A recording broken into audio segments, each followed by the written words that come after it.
पुरी नरेंद्र पुष्कर निकट में घटी अघटन पर दुख प्रकाश कर मुख्यमंत्री नवीन पट्टनायक आहत मानकर उत्तम चिकित्सा सुनिश्चित करने सहित व्यवस्थार तदारक पर मुख्य शासन सचिव और जिला प्रशासन को निर्देश देते।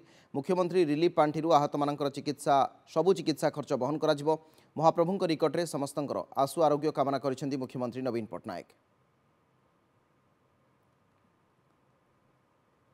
गुरुत्वपूर्ण सूचना वर्तमान समय पुरीर गतकाली जो अघटन पुरी रे घटी विशेषकर नरेंद्र पुष्करणी निकट में बाण फुटीजा कारण जनकर मृत्यु होती 27 जन आहत होती।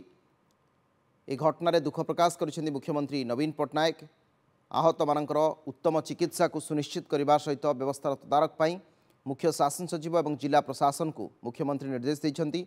एपरिक मुख्यमंत्री रिलीफ पांठि आहत मानकर समस्त चिकित्सा खर्च बहन कर से उल्लेख कर महाप्रभु निकट में समस्त आशु आरोग्य कामना कर मुख्यमंत्री नवीन पट्टनायक।